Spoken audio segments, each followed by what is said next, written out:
Hello everyone, कैसे आप लोग, कैसे चल रही सबकी पढ़ाई? एकदम बढ़िया, एकदम मजेदार। तो my name is Sanjeev Pandey और स्वागत है आपका अपने प्यारे से चैनल में, खूबसूरत से चैनल में, जेआर कॉलेज में, जो कि पार्ट है जेआर ट्यूटोरियल का।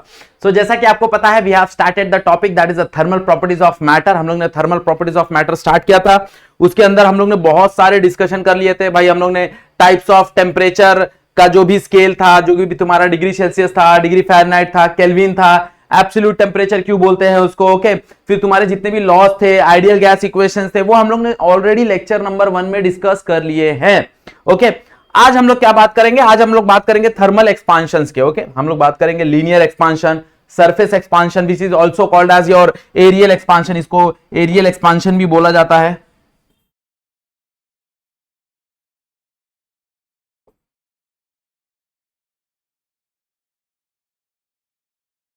वॉल्यूम एक्सपांशन की बात करेंगे। बाद में हम डिस्कस करेंगे भाई अल्फा बीटा और गामा का रिलेशन, ओके। सो चलो let us start with the topic. सबसे पहले हम लोग डिस्कस करेंगे थर्मल एक्सपांशन।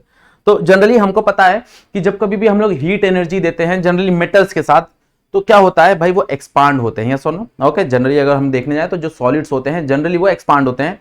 ना ही सिर्फ मेटल के पास, ऑलमोस्ट सारे चीज के पास, ओके। सिवाय तुम्हारा वाटर छोड़ के, वो भी एनॉर्मस बिहेवियर दिखाता है 0 से 4 डिग्री सेल्सियस तक, तो वो कहानी एक्सेप्शनल है, वो छोड़ दो। बट अगर जनरली अगर हम लोग देखने जाए तो किसी भी सब्सटेंस के साथ जब हम उसको टेम्परेचर प्रोवाइड करते हैं, मतलब जनरली उसका टेम्परेचर इंक्रीज करते हैं, तो उसका एक्सपांशन होता है, मतलब वो भी क्या हो रहा है, एक्सपांड हो रहा है, ओके। सो हमारे पास 3 तरह के एक्सपांशन है। सबसे पहला है लीनियर एक्सपांशन, ओके। तो let's say we have a rod, हमारे पास कोई तो रॉड है, let's say this is the rod, और मान लो कि भाई इसका 0 डिग्री सेल्सियस पे, 0 डिग्री सेल्सियस पे इसका जो लेंथ है दैट इज L0, ओके। तो the length is L0, okay. तो length at 0 degree Celsius is L0, है ना। अब मैंने कुछ टेम्परेचर इंक्रीज किया, तो जैसे टेम्परेचर बढ़ाया भाई, इसके लेंथ में भी थोड़ा सा चेंज आया, ओके। तो लेट्स से भाई उसका जो लेंथ है वो एक्सपांड होके LT हो गया। क्या हो गया? LT हो गया। तो हम लोग बोल सकते हैं कि length at T degree Celsius is LT, okay. तो कहीं ना कहीं देखूं तो भाई जो चेंज इन लेंथ आएगा भाई, उसके लेंथ में जो चेंज आ रहा है वो किसके बराबर होगा? Change in length that is del L is nothing but your LT minus L0, है ना। कि कितना वो एक्सपांड हुआ और कितना वो ओरिजिनली था। तो इतना वो एक्सपांड हुआ और ओरिजिनल लेंथ इतना था, तो जो बचा हुआ लेंथ है this is called as change in length, yes और नो। अब ये जो चेंज इन लेंथ है, ये चेंज इन लेंथ 2 चीजों पे डिपेंड करेगा, ओके। 2 चीजों पे, मतलब कितना वो चेंज हो रहा है, ये हमेशा 2 चीजों पे डिपेंड करेगा। पहला वो डिपेंड करेगा कि वो ओरिजिनली कितना था। जैसे मान लो कि this is the original length of the rod. अब मैं इसको गर्म करूंगा, तो ये इतना चेंज होगा, इतना चेंज हो जाएगा क्या? नहीं। तो चेंज हमेशा डिपेंड करता है कि भाई उसका ओरिजिनल लेंथ कितना था दैट उस सिचुएशन पे, ओके। तो हम लोग यहां पे बोल सकते हैं कि change in length is directly proportional to the change in length is directly proportional to the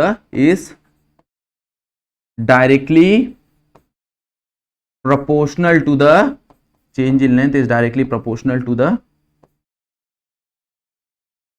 original length। ये पहला पॉइंट है कि भाई वो किस पे डिपेंड करेगा। मतलब हम लोग बोल सकते हैं कि जो del L है वो कहीं ना कहीं डायरेक्टली प्रोपोर्शनल है तुम्हारे L0 से। कहीं ना कहीं जो तुम्हारा del L है वो कहीं ना कहीं डायरेक्टली प्रोपोर्शनल है किससे? L0 से। क्योंकि भाई जो चेंज है वो डिपेंड ही करेगा मेरे इनिशियल लेंथ पे। अगर इनिशियल लेंथ बड़ा है तो हो सकता है चेंज थोड़ा बड़ा हो, इनिशियल लेंथ छोटा हो तो हो सकता है चेंज थोड़ा छोटा हो, यस और नो, ओके। सेकेंड फैक्टर जिसके ऊपर चेंज इन लेंथ डिपेंड करेगा that is your change in temperature. भाई कैसे टेम्परेचर चेंज किया गया? अगर मान लो टेम्परेचर 0 से 10 गए हम लोग, 0 डिग्री सेल्सियस से 10 डिग्री सेल्सियस, और हम लोग 0 डिग्री सेल्सियस से 30 डिग्री सेल्सियस गए, तो दोनों में टेम्परेचर चेंज अलग अलग हो रहा है। सिंस दोनों में टेम्परेचर चेंज अलग अलग हो रहा है, तो दोनों में जो चेंज होगा, चेंज ऑफ लेंथ होगा, वो भी अलग अलग होगा। तो हम लोग सेकंड पॉइंट बोल सकते हैं, this is your first point. Second point हम लोग क्या बोल सकते हैं, सेकंड पॉइंट हम लोग बोल सकते हैं कि भाई जो चेंज इन लेंथ है, चेंज इन लेंथ वो कहीं ना कहीं डिपेंड करेगा, change in length is directly proportional to the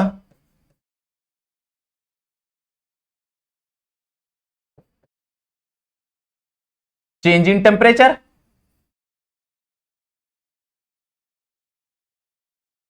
Let's say the change in temperature is del T. Let's say the change in temperature is del T. तो कहीं ना कहीं वो डिपेंड करेगा कि भाई कितना टेम्परेचर चेंज हुआ, उसके हिसाब से कितना लेंथ चेंज हुआ, हाँ या ना। तो यहां पे हम लोग देख सकते हैं कि मैं बोल सकता हूं भाई del L is directly proportional to del T। तो अगर मैं दोनों से कंपेयर करूं तो क्या मैं इसको कंबाइन करके ऐसे लिख सकता हूं क्या कि del L is directly proportional to L naught is also directly proportional to change in temperature, हाँ या ना। अब मुझे यहां पे प्रोपोर्शनलिटी साइन है, प्रोपोर्शनलिटी साइन हटाना है, तो ऑब्वियसली अगर प्रोपोर्शनलिटी साइन हटाना है तो क्या करना पड़ेगा, मेरे को यहां पे लगाना पड़ेगा एक कांस्टेंट। तो यहां पे that change in length is equals to alpha. Now this is alpha, this is not a proportional sign, okay. Proportional sign यहीं तक था, ये उसका अल्फा है। अल्फा एक कांस्टेंट होता है which is called as thermal coefficient of linear expansion, okay. तो what is this, alpha L naught into del T, बराबर। तो यहां से अपने को कहानी मिल गई कि भाई जो चेंज इन लेंथ होगा वो चेंज इन लेंथ किसके बराबर होगा, चेंज इन लेंथ बराबर होगा L naught is equals to alpha, where alpha is called as linear thermal expansion, coefficient of thermal expansion, coefficient of linear thermal expansion, linear thermal बोल लो या फिर temperature बोल लो, चलेगा, कोई प्रॉब्लम नहीं है, ओके। थर्मल एक्सपांशन, इसको टेम्परेचर कोएफिशिएंट भी बोला जाता है,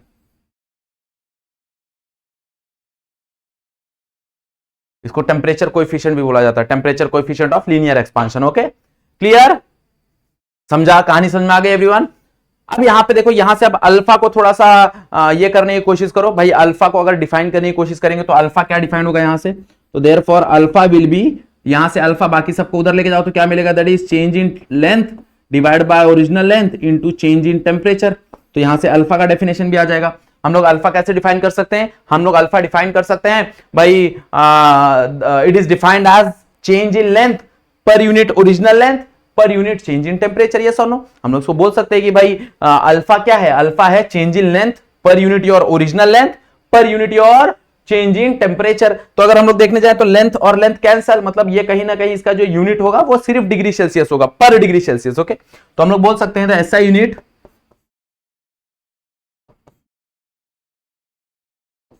पर डिग्री सेल्सियस और पर केल्विन, ओके। क्योंकि डिनोमिनेटर में ना चेंज इन टेम्परेचर देखो कहां पे है, डिनोमिनेटर में है, डिनोमिनेटर में मतलब पर डिग्री सेल्सियस और पर केल्विन। क्लियर, बात समझ आ गई एवरीवन, हाँ या ना, कहानी समझ में आया, ओके। अब मान लो कि कहीं पे क्वेश्चन आता है कि भाई what will be the expanded length, okay. मतलब मेरे को एक्सपांडेड लेंथ निकालना है, मतलब मेरे को निकालना है कि भाई ये जो एल टी का वैल्यू है ये क्या होगा, ये मेरे को बताओ कि भाई एक्सपांडेड लेंथ का वैल्यू क्या होगा, that we have to like हमको पूछा है वो चीज और हमको वो चीज बताना है, ओके। तो देखो जरा, क्या मैं डेल एल को थोड़ा सा रीअरेंज कर सकता हूं क्या, तो also del L can be written as LT minus L naught. So therefore ये जो del naught है, ये जो del L है चेंज इन लेंथ है, ये चेंज इन लेंथ की जगह हम लोग LT minus L naught लिख सकते हैं। तो यहां पे आ जाएगा LT minus L naught is equals to L naught is equals to तुम्हारा alpha L naught del T। तो यहां पे आ जाएगा alpha L naught del T, alpha L naught del T। तो यहां से अगर हम लोग देखने जाएं तो ये माइनस एल नॉट वहां भेज दो तो दैट बिकम प्लस, तो क्या मिलेगा, L T is equals to L naught plus alpha L naught del T. L naught will be common, तो एल नॉट बाहर आ गया, that become 1 plus alpha del T. तो अगर मुझे कोई पूछे कि भाई what will be the length at T temperature if the original length is given, तो तुम LT पुट कर सकते हो, तुमको अल्फा गिवन होगा because it is a constant term, yes और no, and del T is nothing but a change in temperature, that is, वो भी तुमको गिवन होगा। ओके, समझ में आ रहा है? तो substitute all the value, after substituting you will get the LT, and what is LT? LT is nothing but your, क्या है LT? LT है भाई एक्सपांडेड लेंथ। ओके, तुम्हारा T टेम्परेचर पे कितना लेंथ एक्सपांड हुआ है, that is not a change in length, याद रखना। Change in length is different thing, change in length is LT minus L not, this is the expanded length कि कितना बड़ा है। हाँ है ना, क्लियर? इसको अगर दूसरे फॉर्म में लिखना चाहे तो ऐसा भी लिख सकते हैं तुम लोग, दैट इज L2 बराबर होगा L1 1 minus alpha del T, कि भाई L1 मान लो तुम्हारा ओरिजिनल लेंथ है, L2 मान लो तुम्हारा एक्सपांडेड लेंथ है, 1 माइनस अल्फा डेल टी, ये सुनो, तो तुमको इस फॉर्म में भी लिख सकते हो, कोई प्रॉब्लम नहीं है। क्लियर? बात समझ में आ गया एवरीवन? पक्का? Okay, this is for linear expansion. ये किसकी कहानी है? लीनियर एक्सपांशन की कहानी है। ओके,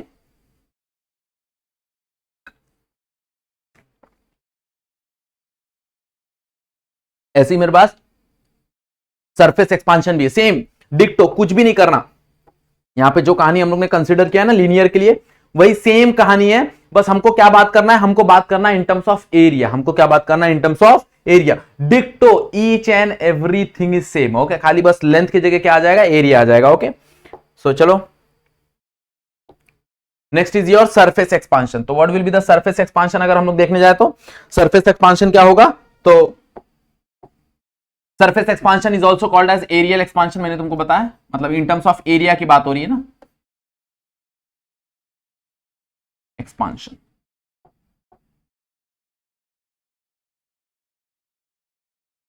ओके, तो मान लो कि मेरे पास एक एरिया है, आई हैव एरिया, मतलब मेरे पास एक प्लेट है, लेट्स से,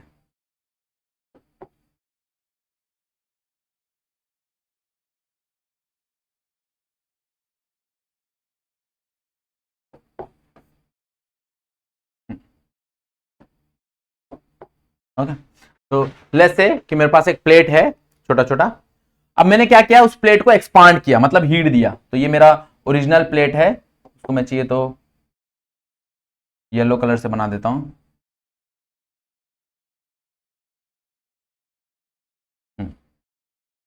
तो ये जो येलो वाला है ये मेरा ओरिजिनल है। ओके, ओरिजिनल प्लेट है। तो लेट्स से इसका जो एरिया होगा that will be A naught, है ना। अब मैंने इसको टेम्परेचर दिया, तो जैसे ही टेम्परेचर दिया ये एक्सपांड हुआ। तो लेट्स से ये एक्सपांड हुआ up to the area of AT, up to the area of AT। तो हम लोग बोल सकते हैं कि कंसीडर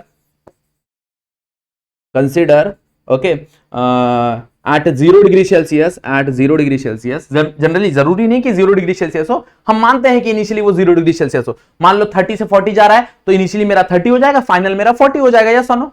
तो consider at 0 degree Celsius the area is A not.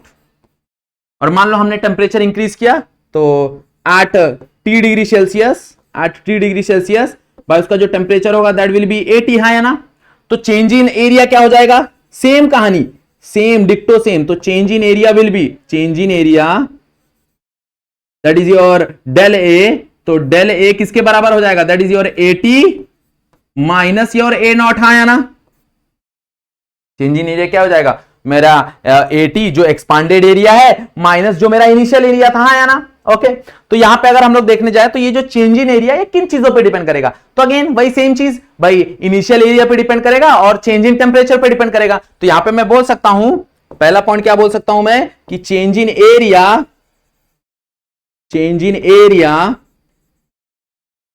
Is directly proportional, किसके साथ प्रोपोर्शनल रहेगा? Change in area will directly proportional to the original area, है ना, कि भाई उसका इनिशियल एरिया कितना था उस पर डिपेंड करेगा ओरिजिनल एरिया।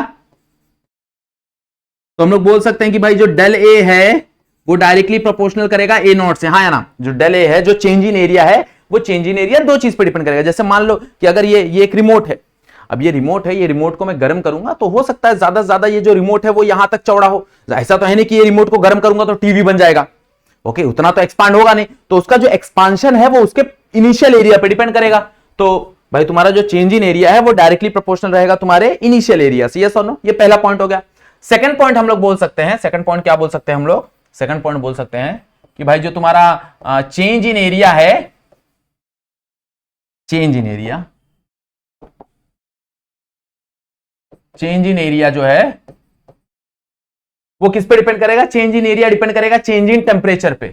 तो is directly proportional to, directly proportional to, directly proportional to change in temperature, कि भाई कितने हिसाब से मैं उसका टेम्परेचर चेंज कर रहा हूं, यस और नो। तो कहीं ना कहीं मैं बोल सकता हूं कि भाई तुम्हारा जो डेल ए है वो डायरेक्टली प्रोपोर्शनल रहेगा डेल टी से, है ना। अब अगेन दोनों चीज को कंबाइन कर दो, तो दोनों चीज को कंबाइन कर दोगे तो क्या मिलेगा? Therefore del A is directly proportional to उसका initial area into change in temperature. अब प्रोपोर्शनलिटी का साइन हटाना है तो कांस्टेंट डालना पड़ेगा, यहां पे जो कांस्टेंट आता है दैट इज कॉल्ड बीटा। तो यहां पे जो कांस्टेंट आ जाएगा वो क्या आ जाएगा? That is change in temperature is equals to beta A naught into change in temperature. तो कहानी ऑलमोस्ट सेम आई, अगर हम देखने जाए तो कहानी ऑलमोस्ट सेम आई, बस फर्क क्या है भाई? यहां पे जो भी कहानी आया इन टर्म्स ऑफ लेंथ आया, change in length is equals to alpha L naught del T. और यहां पे अगर हम लोग देखने जाएं तो यहां पे क्या आया तुम्हारा?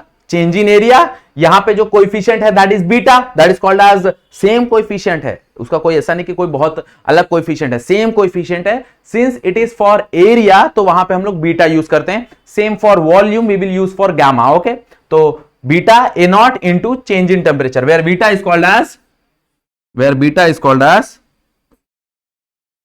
Where beta is called as, beta क्या है तुम्हारा?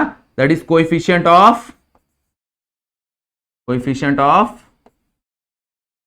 Aerial expansion.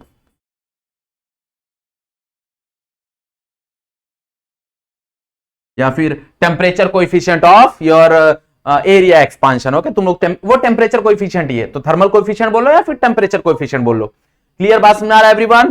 That is beta, that is beta. तो बीटा को कैसे डिफाइन करेंगे यहां से? Therefore beta will be that is change in area, तुम्हारा एरिया आ जाएगा, नीचे क्या आ जाएगा तुम्हारा? A naught into change in temperature. तो ये आ गया तुम्हारा बीटा। कैसे डिफाइन करेंगे बीटा को? जरा डिफाइन करो मेरे साथ। तो that is change in temperature per unit, sorry change in area पर यूनिट ओरिजिनल एरिया पर unit change in temperature. Yes और नो भाई? चेंज इन एरिया पर यूनिट ओरिजिनल एरिया पर यूनिट चेंज इन टेम्परेचर। अब यहां पे देखो again area area get cancel, तो तुम्हारा जो यूनिट आएगा वो पर डिग्री आएगा, तो पर डिग्री सेल्सियस और पर केल्विन, तो unit will be same. This is the same thing भाई, बीटा भी सेम ही चीज है, बस ये एरिया के लिए है तो दैट्स व्हाई हम लोग वहां पे बीटा यूज करते हैं। वही चीज अगर लीनियर के लिए रहेगा तो हम लोग अल्फा यूज करेंगे, वही चीज अगर वॉल्यूम के लिए रहेगा तो हम लोग क्या यूज करेंगे? तब हम लोग यूज करेंगे गामा। क्लियर बात समझ आ गया एवरीवन? समझ में आया बीटा की कहानी, हाँ या ना? ओके। अब सेम चीज अगर मुझे कोई बोल दे कि भाई मेरे को एक्सपांडेड ये निकालना है, एरिया निकालना है, तो एटी का वैल्यू निकालना है, तो एटी का वैल्यू जैसे हम लोग ने डेल ए का वैल्यू निकाला था ना, यहाँ पे भाई हम लोग ने अल्फा के बाद यहाँ पे डेल एल का वैल्यू निकाला था, सॉरी डेल बोल रहा हूं, एल टी का वैल्यू निकाला था कि भाई the length at T temperature, तो वैसे ही हमारे पास ए टी है, the area at T temperature. तो यहाँ पे देखेंगे हम लोग, तो हम लोग यहाँ पे बोल सकते हैं सेम चीज, सेम। नाउ हमको पता है कि भाई जो डेल ए है, जो चेंज इन एरिया है वो क्या है?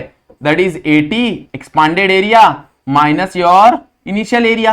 भाई डेल ए है क्या? Expanded area minus your initial area. तो अगर हम लोग देखने जाएं तो ये चीज अगर मैं यहां पे पुट कर दूं, यही चीज अगर मैं यहां पे पुट कर दूं तो मेरे को क्या मिलेगा? Therefore that is AT minus A naught is equals to A naught beta into del T. ये ए नॉट को उधर लेके जाओ, प्लस हो जाएगा, तो therefore AT is equals to A naught plus beta A naught into del T.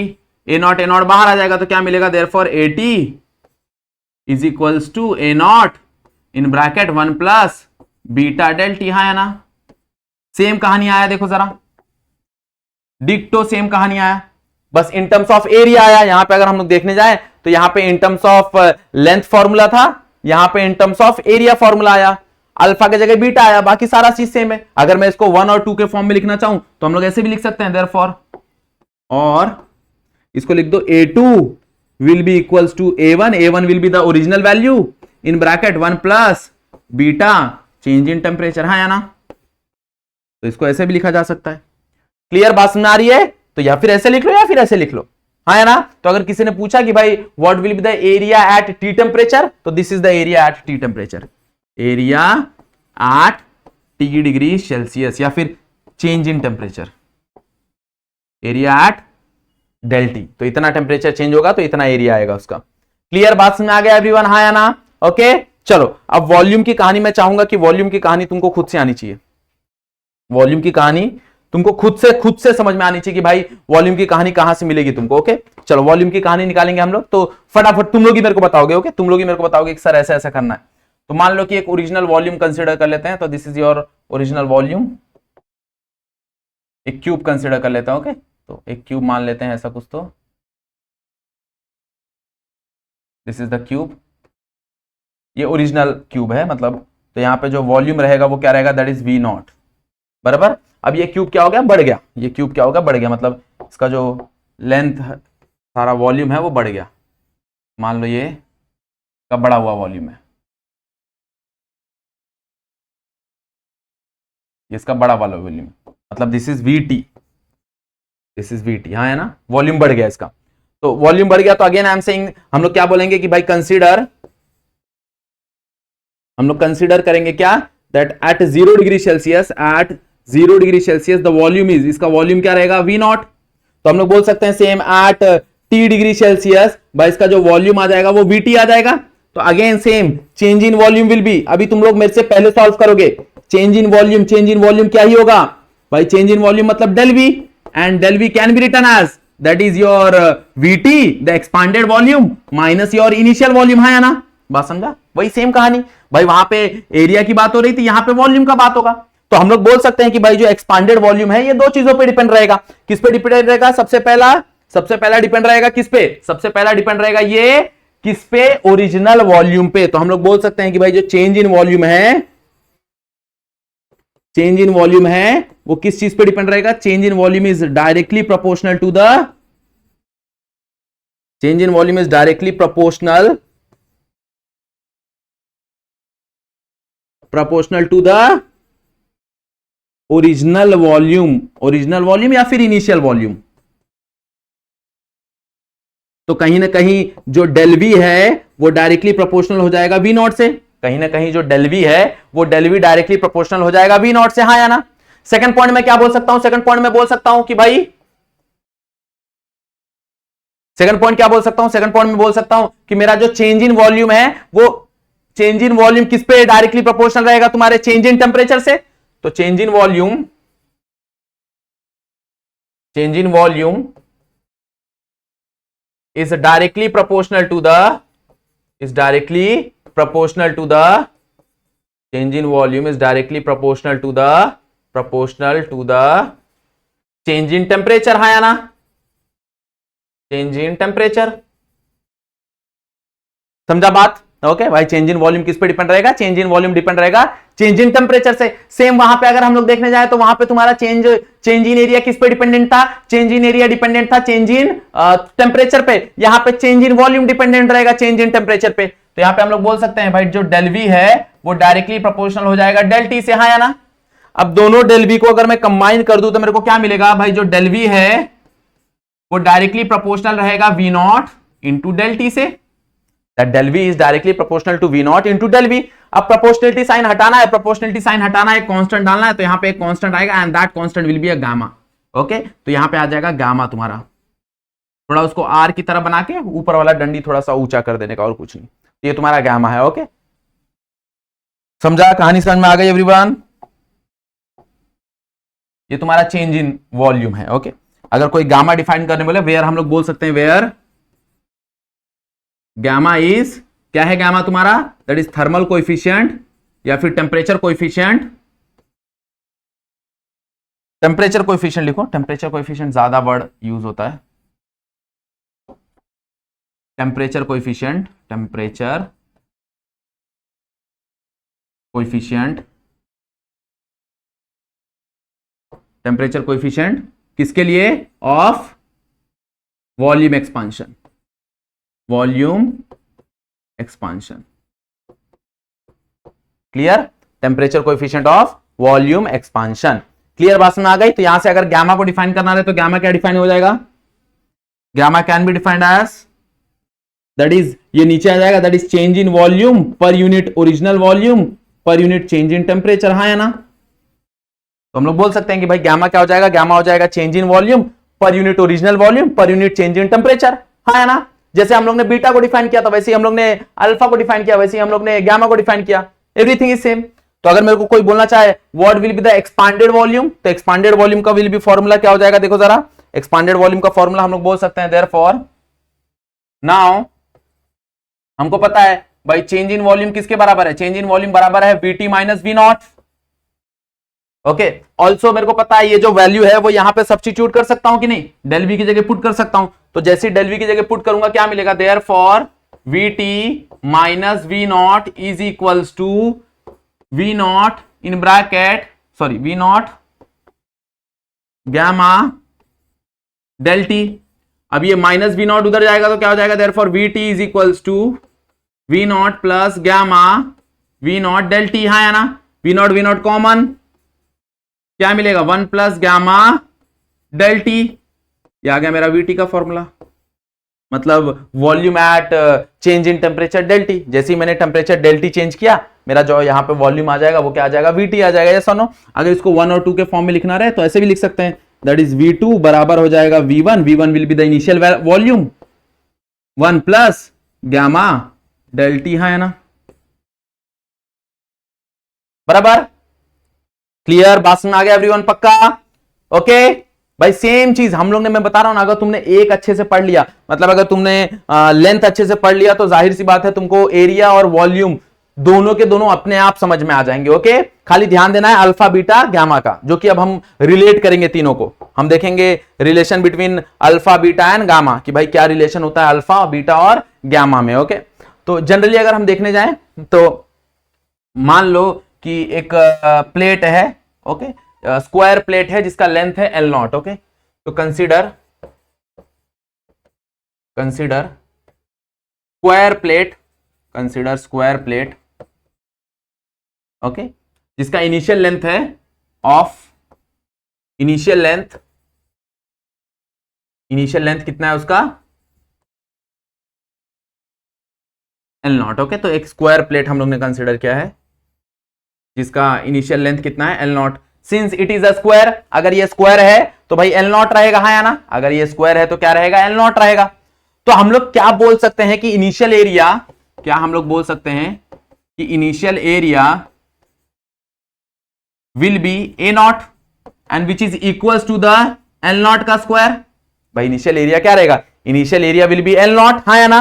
L naught का square, area कैसे निकलता है? लेंथ इंटू लेंथ, तो लेंथ का स्क्वायर। यस और नो? तो that is initial area will be A naught and that is L naught का square. तो ए not will be equals to the L naught का स्क्वायर। हाँ या ना? बात समझा कि नहीं समझा एवरीवन? पक्का? चलो, अब यहां पे क्या करना है हमको एल टी, ओके, और ए टी को कहीं ना कहीं रिलेट करना है। तो कैसे रिलेट करेंगे? तो क्या मैं बोल सकता हूं कि the area at T temperature, तो area at T degree Celsius is 80, है ना? अब 80 का अगर मैं बोलने जाऊं तो 80 can be written as LT का स्क्वायर। भाई जब A नॉट बराबर हो सकता है L नॉट के स्क्वायर से, तो 80 बराबर हो सकता है LT के स्क्वायर से। इसका जो लेंथ है वो भी तो बढ़ जाएगा ना, तो 80 विल बी LT का स्क्वायर। बराबर? हाँ या ना? ओके, बट LT का मेरे को फॉर्मूला पता है। What is the formula for LT? तो therefore LT can be written as L naught in bracket 1 plus alpha del T. हाँ या ना? इसका होल स्क्वायर। हाँ या ना? भाई LT की जगह हम लोग क्या लिख सकते हैं? LT can be written as L naught in bracket 1 plus alpha del T, इसका होल स्क्वायर। हाँ या ना? अब अगर मैं स्क्वायरिंग कर दूंगा तो क्या मिलेगा? दैट इज L नॉट का square in bracket 1 plus alpha del T का होल स्क्वायर। ये आ गया मेरा AT का फॉर्मूला। बट हमको एक AT का formula in terms of A naught भी पता है। Also we know that also we know that, यहां पे बेसिक मैथमेटिक्स है, हमारे पास AT का एक फॉर्मूला है, that is A naught in bracket 1 plus beta del T. ये हम लोग ने in terms of L naught निकाला और ये मेरे पास A नॉट है। अब जरा ध्यान से देखो, क्या ये L नॉट स्क्वायर के जगह A नॉट लिखा जा सकता है? भाई ये जो L नॉट स्क्वायर है इसके जगह A नॉट लिखा जा सकता है। मेरे को यहां पे क्या मिलेगा, therefore AT is equals to that is your A naught in bracket 1 plus alpha del T, है ना? समझा? अब दोनों AT तो सेम है, तो दोनों मान लो इसको इक्वेशन नंबर 1 दे दो, इसको इक्वेशन नंबर 2 दे दो, दोनों को इक्वेट करो तो क्या मिलेगा, फ्रॉम 1 एंड 2 मैं बोल सकता हूं, फ्रॉम 1 एंड 2 कहानी क्या मिलेगा देखो जरा, तो that is A naught 1 plus alpha del T का स्क्वायर, तो that is A naught 1 plus alpha del T का स्क्वायर इज इक्वल्स टू, यहां पे क्या आ जाएगा, that is A naught 1 plus beta del T, है ना? देखो जरा A नॉट की जगह मैंने ये लिख दिया, डिग्री लिख दिया, A नॉट नीचे ना।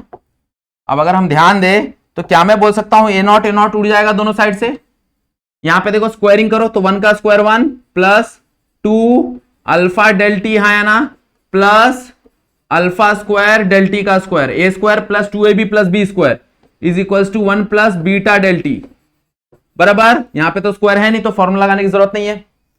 अब इस वैल्यू पे थोड़ा ध्यान दो, ये जो वैल्यू है ना, देखो अल्फा का जो वैल्यू होता है वो बहुत छोटा होता है, इट ऑलमोस्ट 10⁻⁵, इट ऑलमोस्ट 10⁻⁶। तो अगर 10⁻⁵, 10⁻⁶ है, अगर मैं उसका स्क्वायर करूंगा तो वो वैल्यू और ज्यादा छोटा हो जाएगा। तो यहां पे हम लोग बोल सकते हैं कि here alpha square del T square has very small value, very small value, तो कैन बी निग्लेक्टेड, तो कैन बी निग्लेक्टेड। हम लोग इसको निग्लेक्ट कर रहे हैं, याद रखना, ओके? इसको हम लोग निग्लेक्ट कर रहे हैं क्योंकि बहुत छोटा वैल्यू है, तो उसको ऐड करूं या सबट्रैक्ट करूं कोई फर्क पड़ता नहीं है। ये पूरा वैल्यू, हाँ, ये पूरा का पूरा वैल्यू हम लोग निग्लेक्ट कर रहे हैं। तो क्या बचेगा, that is 1 plus 2 alpha del T, है ना, is equals to 1 plus beta del T. 1 1 minus हो गया दोनों साइड से, क्या हो जाएगा, that is 2 alpha del T is equals to beta del T. Again del T भी उड़ जाएगा दोनों जगह से, तो क्या मिलेगा, 2 alpha is equals to beta, क्या मिलेगा, 2 alpha is equals to beta, या फिर हम लोग बोल सकते हैं और alpha is equals to beta by 2, clear? या फिर हम लोग बोल सकते हैं alpha is equals to beta by 2। कहानी समझ में आ रही है एवरीवन, हाँ या ना? ओके, क्या किया भाई, हम लोग ने एरिया कंसिडर किया जिसका लेंथ L नॉट ले लिया, उसके बाद हम लोग ने उससे AT कैलकुलेट किया, फिर ऑल्सो मेरे पास AT का एक फॉर्मूला है इन टर्म्स ऑफ बीटा, तो वो वाला फॉर्मूला कंसीडर किया, दोनों को इक्वेट किया, थोड़ा बहुत मैथमेटिक्स लगाया और मेरे को आंसर मिल गया।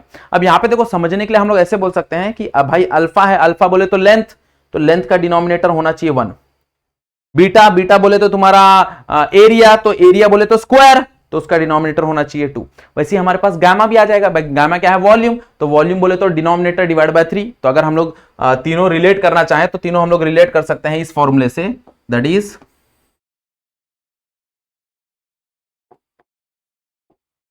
Alpha is equals to beta by 2 is equals to gamma by 3। वहां पे क्या कंसीडर करना पड़ेगा, क्यूब कंसीडर करना पड़ेगा, तो consider a cube of initial length L not, वहां पे VT कंसीडर करना, तो इन टर्म्स ऑफ LT आ जाएगा, क्यूब आ जाएगा। जब तुम क्यूब का फॉर्मूला लिखोगे तो सेम चीज यहां पे क्यूब आ जाएगा, क्यूब का फॉर्मूला में 3 आता है, याद करो, तो 3 वाला कहानी आएगा, बाकी सॉल्व हो जाएगा। या सुनो, तो उसको याद करने के लिए हम लोग ऐसे याद कर सकते हैं कि भाई अल्फा बोले तो लेंथ है तो डिवाइड बाय 1 होना चाहिए, बीटा बोले तो एरिया है तो डिवाइड बाय 2 होना चाहिए, और गामा बोले तो क्यूब है तो क्यूब बोले तो 3 तो डिवाइड बाय 3 होना चाहिए। क्लियर? समझा? तो तुम लोग वॉल्यूम वाला ट्राई करके लिख सकते हो। Clear? So this are the main relation, that is alpha is equals to beta by 2 is equals to gamma by 3। Clear everyone? बात समझ में आ गई एवरीवन? पक्का समझ में आ गया? तीनों एक्सपांशन समझ में आ गए भाई, लीनियर, एरियल और वॉल्यूम। ओके, तीनों में से कोई एक चांसेस होते हैं, याद रखना। ओके, अल्फा बीटा समझ में आ गया, अल्फा बीटा गामा उनका रिलेशन समझ में आ गया। ओके, सो बाकी जो टॉपिक है, जो रिमेनिंग टॉपिक है, we will continue in next lecture. Okay, so आज जाना भाई, आज डेरिवेशन वाला काम है तो घर पे वापस एक बार प्रैक्टिस करना है। ओके, समझा एवरीवन? चलो अगर वीडियो यहां तक देखा है तो वीडियो को क्या करना है भाई, लाइक करना है। चैनल पे फर्स्ट टाइम है तो चैनल को सब्सक्राइब जरूर कर लेना और बेल आइकन दबा देना कि जैसे ही वीडियो अपलोड हो तुम तक वो वीडियो पहुंच जाए, उसका नोटिफिकेशन तुम तक पहुंच जाए। ओके चलो नेक्स्ट लेक्चर में मिलते हैं। आज का लेक्चर यहीं पे एंड करते हैं। आज के लिए बस इतना ही। That's it for today. Thank you so much everyone.